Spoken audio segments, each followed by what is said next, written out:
Mummy जी अच्छा हुआ आज ग्रोसरी लेने के लिए आप साथ चले। आपने देखा कितनी चीज़ें महंगी हो गई।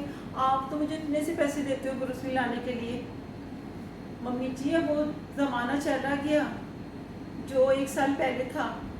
अब तो चीज़ें कितनी महंगी हो गई मम्मी जी, आपको अंदाज़ा हुआ ना। मम्मी जी वो तो अच्छा हुआ कि मैंने आमिर का क्रेडिट कार्ड रख लिया था, वरना तो हम कैसे बिल देते, हमारे पास तो इतना कैश था ही नहीं। अब देखिए ना, जो चीज़ 200 रुपये की मिलती थी अब वही चीज़ 1000 रुपये की मिल रही है। तो क्या होगा, हमारे मुल्क में तो महंगाई रोज़ बरोज़ बढ़ती जा रही है, कम होने का नाम ही नहीं ले रही। हर रोज़ चीज़ों के प्राइस बढ़ जाते हैं। मम्मी जी मुझे तो बेचारे गरीब लोगों का सोच सोच के फिक्र होती है, जो बेचारे रोज़ कमाते हैं रोज़ खाते हैं, उनका कैसे गुजर बसर होता होगा। मम्मी जी कैसे वो लोग खर्चा चलाते होंगे, बच्चों को पढ़ाना तो बहुत दूर की बात है, उनका तो खाना पीना ही बड़ा मसला है। आखिर मम्मी जी इस मुल्क के हालात कब सही होंगे, मुझे तो बहुत फिक्र होती है मम्मी जी, मैं क्या करूँ। आपने देखा मम्मी जी, अब तो हम लोग भी सोचने लगे हैं कि कोई चीज़ लेने से पहले हमें भी 10 बार सोचना पड़ता है। तो फिर गरीबों का क्या होता होगा जब हम जैसे मिडिल क्लास लोग का ये हाल है। मम्मी जी हमारे मुल्क में अगर एक तबका अच्छा है वो है मिलियनर्स, जो बहुत ज़्यादा करोड़पति है, उनको कोई फ़र्क नहीं पड़ता। फ़र्क पड़ता है सिर्फ मिडिल क्लास और गरीब लोगों को इस महंगाई का। मम्मी जी आखिर कब हमारे मुल्क के हालात सही होंगे। हमारे मुल्क में तो आज भी आटा और घी यही इशू बना हुआ है, यही आवाम की पहुंच से दूर है। तो हमारा मुल्क कैसे तरक्की करेगा जब हमारे मुल्क के लोग सिर्फ आटे में और बिजली के अंदर उलझे रहेंगे। तो कब कुछ और करने के बारे में सोचेंगे, कब कुछ और काम करेंगे, कब तरक्की के बारे में सोचेंगे।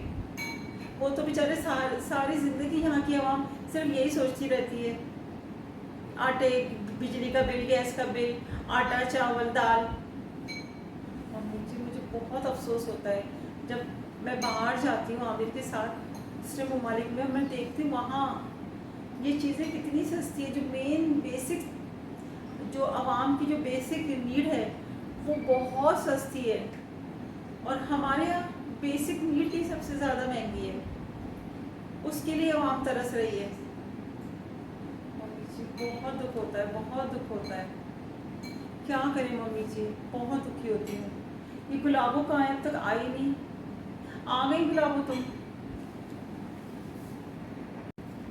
हाँ सारा बहू मैंने देखा, तुम बिल्कुल सही कह रही हो, बहुत ज़्यादा महंगाई हो गई है। जो चीज़ 200 की आती थी वो 1000 रुपये की मिल रही है। सारा बहू वो तो अच्छा हुआ तूने आमिर का क्रेडिट कार्ड रख लिया था। सारा बहू मैंने सोचा है कि अब हम अगले महीने से ही सुपरमार्केट नहीं जाएंगे, वो जो होलसेल बाज़ार है ना वहाँ जाके सौदा लेकर आएंगे, ताकि 4 पैसे तो बचे। और सारा बहू अब ऐसा करते हैं कि मैं और तुम मिलके भी कोई काम करते हैं घर बैठ के, ताकि आमिर की और आमिर की अब्बा की हेल्प हो सके। सब मिलके का अब तो यही है कि घर का हर फर्द काम करेगा तो घर चलेगा, वरना तो बहुत मुश्किल है इस तरह गुजर बसर होना। तू सोच हम क्या काम करें, देखते हैं फिर।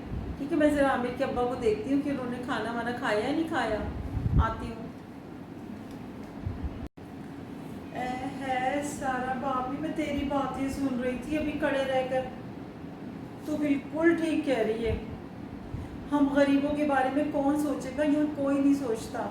यहाँ सिर्फ अमीर लोग ये सोचते हैं कि हमारी दौलत और कैसे ज़्यादा हो और कैसे बढ़ाए।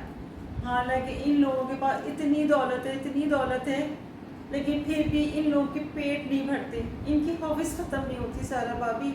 इन अमीर लोगों की ये सिर्फ कुर्सी के लिए लड़ते रहते हैं, बस कि कुर्सी हाथ से ना जाए। मुल्क की भलाई, आवाम की भलाई के बारे में कोई नहीं सोचता, ये सिर्फ अपनी ज़ात के बारे में सोचते हैं। सारा भाभी हम गरीब लोग कैसे अपना गुजर बसर करते, कैसे सारा सारा दिन काम करते हैं, उसके बाद एक वक्त की रोटी हमें मिलती है। तुझे तो पता है ना सारा भाभी। बस मैं दुआ करती हूँ अल्लाह ताला हमारे मुल्क के हालात जल्दी से बदले और अच्छा सा हमारा वज़ीर आज़म वापस आए।